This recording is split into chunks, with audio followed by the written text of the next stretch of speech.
नमः शिवाय। आज की मेरी कथा है कथा सुनने की विधि। देखिए, शौनक जी कहते हैं कि आप मुझे बताइए कि कथा को सुनेंगे कैसे। आपने तो भी ये बताया विधि विधान, किस प्रकार से पूजा पाठ इत्यादि करेंगे। अब आप बताइए कि कथा को सुनेंगे कैसे, उसको किस प्रकार से बैठेंगे और सुनेंगे।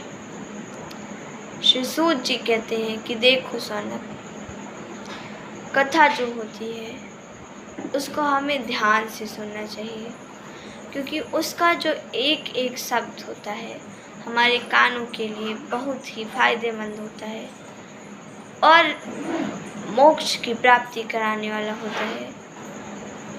और जो कथा को सुनने के समय इधर उधर करते हैं, उनका दिमाग कथा में नहीं रहता।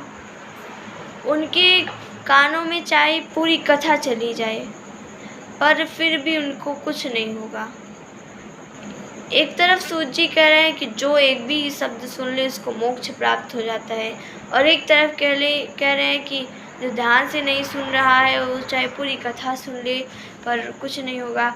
तो कहते हैं कि अगर ध्यान से सुन रहे हैं तो एक एक शब्द हमें उसका समझ में आता है और तब हम उसको अपने जीवन में उतारते हैं। पर जब हम कथा को सुन रहे हैं और कुछ नहीं समझ रहे हैं तो कथा हम उतार नहीं पाते हैं, जिससे वो हमारे लिए उपयोगी नहीं हो सकती है। और कथा सुनना है तो हमें बढ़िया से बैठ कर सुनना चाहिए। जहाँ पर कथा सुने वहाँ पर स्वच्छ जगह हो और हर जगह सजावटें की गई हों। और कहते हैं सूत जी कि हे शौनक जी, श्री शिव महापुराण की पुस्तक जो है उसकी पूजा करनी चाहिए। उसके लिए सोने का सिंहासन बनाइए।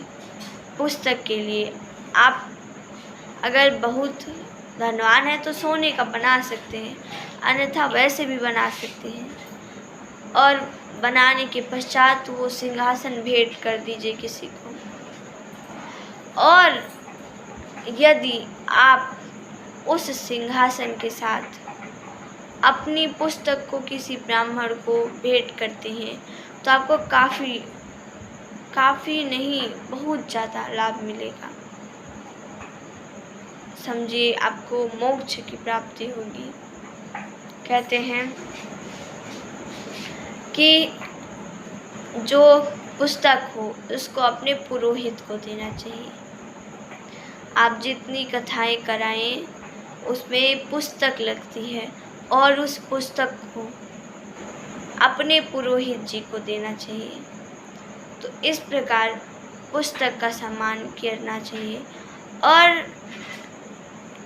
श्रोता को चाहिए, जो मुख्य श्रोता हो उसको चाहिए कथा जब समाप्त हो तभी वो भोजन करे और सवेरे जल्दी उठकर सारे कर्म इत्यादि करे, अपने जो भी करना हो। पर जब कथा हो तो एक भी समय किसी से बात न करे, बस केवल कथा एकाग्रचित होकर सुने और एकाग्रचित होकर सुने, किसी से बातें तक न करे। तब वो असली श्रोता माना जाता है।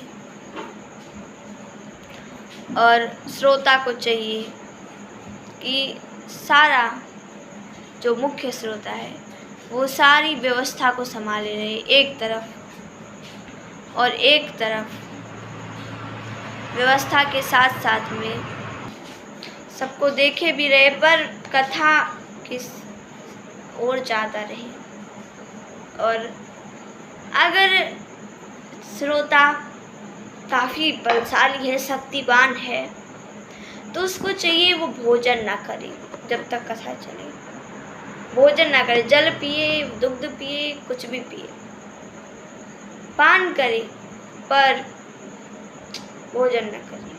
अगर शक्ति है, नहीं है तो आप भोजन कर सकते हैं। तो इस प्रकार से शिशु जी सौनक जी को श्रोता क्या क्या करे सुनने के लिए कथा। ये मैंने आपको आज की कथा में बताया। तो ओम नमः शिवाय।